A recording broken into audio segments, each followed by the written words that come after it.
So for today's video, I want to talk about the presuppositions of neurolinguistic programming. I want to talk about 3 of those presuppositions.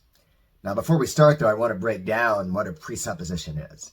So when you presuppose something, it's a foundational, has a foundational impact on your life. So a presupposition is just a foundational way of experiencing reality. Now, the NLP presuppositions are helpful ways to see reality versus maybe the less helpful presuppositions that you might already have in your life that you already assume to be true.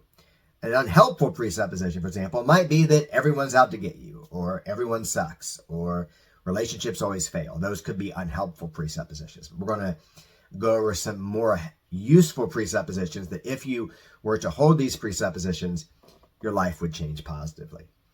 Now let's talk about 3 foundational presuppositions of NLP. And these relate to what are called maps of the world, or I've heard them called reality maps before. Now the first one is that we all have reality maps. Now what this means is that we don't really experience the outside world objectively. We experience it through our senses. And in a way, and I don't want to freak anybody out because we think about this too deeply, you might get a little freaked out, but everything you're experiencing right now is a neurological experience inside your head. We take in light that reflects off objects. That's what sight is. And then that information, that light is then processed through our eyes and then through our brain to come up with a picture of reality. And then we also, of course, process information through sound. So sound waves then enter your ear and then your brain processes that information. You're not processing it directly. You're processing it based on the vibrations and light and then how your brain perceives that. And of course, sights, sounds, but also smells and touch, right? And how things taste. Very fascinating. So everything you're experiencing is an internal reality. You're not experiencing anything objectively. And the way we experience reality is shaped by a lot of different things. It's shaped by our genetics, it's shaped by your background, and it's shaped largely by the way you've maybe experienced reality in the past. And that brings us to the second presupposition of NLP, and that's that the map is not the territory.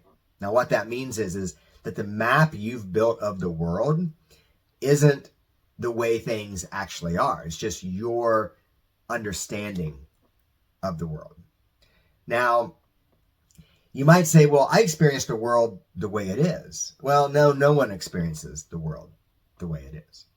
We all develop a map to the best of our ability that explains the way the outside world is. And unfortunately, a lot of people don't have very good maps. Let me give you an example. So objectively, words are just sound vibrations coming out of someone's mouth, right? The voice box is generating sound. Those vibrations go from outside of their mouth and go into your ear. That's what words are. Your brain has to interpret those words. So, when I was a teacher, I taught for a while. And I remember some teachers would flip out when students would say certain things.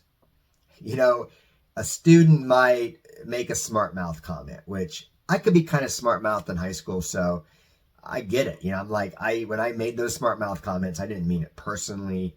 I was just trying to be funny. I was young and not, I was dumb in many ways, right? So as a teacher, I understood that the kids making smart mouth comments, it wasn't personally at me. It wasn't about me. It was about what was going on in their life. So my map of the world, the way I saw those sound vibrations that were coming out of their mouth and then going into my ear, I interpreted them very differently than teachers that took them personally. So when a student, for example, maybe made fun of my name in some way, that's very hard to make fun of my last name, but let's say they did, right? Or they made a comment about my appearance or a clothing item I was wearing, something like that, right? When I first started teaching, some students thought because I wore purple occasionally, I must not have been straight. which is, I don't know where that comes from. I didn't know a color could be gay or straight. But apparently for the students, that's the case, right? In their map of the world, color indicates sexuality, I guess, right? I guess so. But not really in mine. But some teachers would have seen that and flipped out. It could have ruined their day. They may have hunted down that student that maybe wrote that down, found them and punished them, and it would have ruined their day. They would have allowed their physiology to get all stressful and angry, and they might still be thinking about that decades later. Why? Because their map of the world, the way they understood that comment based on their past experiences, maybe their ego, whatever it is, interpreted that event in a very negative and personal light. Whereas I just kind of laughed it off or just dismissed it as it's not that big of a deal, right? So these are examples of how we create maps of the world. Or maybe your map of the world, you were raised in a home maybe where you weren't really shown positive relationships. So your map of the world is that people can't be trusted. And so whenever you meet someone new, you're very skeptical, you're very negative, you emotionally shut down, you do things to push that person away. Versus someone that grew up in maybe a healthier home environment, they're not doing that. They may be a little skeptical, but they're not going to let that get in the way of their interpersonal relationship. These are just examples of how the map isn't the territory, right? The reality is that someone says words that are sound waves. That's closer to what's actually happening. But your map determines how you, I guess you could say, navigate the terrain. I think the map analogy is a great one because let's talk a little bit about that before we go to the next principle. So when you think about it, maps do their best to help you explore the territory. They're not perfect because they're not the actual territory itself. So imagine some people's maps are kind of like Google Maps. There's a lot of information on there. You could really zoom in and see a lot of great information. It's very accurate, right? That's a map of the world that you might say is more useful or even maybe closer to reality than other people's maps. Some people's maps are very deficient in dealing with reality in a healthy way. And maybe this describes you or someone in your life. Imagine a map that had no interstates on it, for example. If you have that map, it'd be very difficult. You could get to places, but it would be very difficult to get to those places compared to someone that had interstates on their map. Or maybe your map doesn't even have a destination on it related to where you want to go. So someone that has a different background or a different way of seeing things. And I mentioned this in my last video about whether most people tend to be NPCs in their behavior. Some people might not even have their destination on their map. Let's say the destination is you want to be someone who can be in a healthy and happy relationship. Well, if you've never experienced that in your life, maybe your parents didn't model that, you've never been in a happy, healthy relationship, you might not even have that on your map. That's like someone saying, I'm going to go to Kansas City, Missouri. I don't know where that came from. Maybe if you're from Kansas City, you might be like, there's no way anyone would want to come here, but I'm just using it as an example. So let's say you want to get to Kansas City, but your map doesn't even have Kansas City on it. That means it's going to be very difficult for you to get to Kansas City based on your internal map of reality. And this is the case if you've never been in a healthy, happy relationship. You might have no clue at all how to get to the destination you want because your map doesn't have that on there.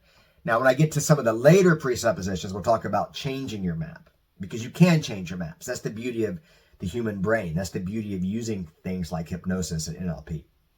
You can give yourself the resources that you need to change your maps. But let's talk about the third presupposition, which I've actually talked about quite a bit today without naming it. And that's that people act based on their maps of reality. Okay, people act based on that. So we all have different maps of reality, and people act based on their maps, not based on reality. And this may explain why, if you've ever, let's say, had communication issues with someone, and let's say you say something very innocent, right? You say something that you didn't mean any harm by. It's a totally innocent statement, and they freak out. And you wonder, how in the world could they take what you said and now they're freaking out about it? Well, that's because their map of the world is different than your map of the world. So maybe you don't have a lot of trauma, but they do have a lot of trauma. So your statement that was innocent is being interpreted and filtered through their map to be taken in a way that could be considered, for example, hostile. Now, let me talk about some of the practical applications of all of this stuff.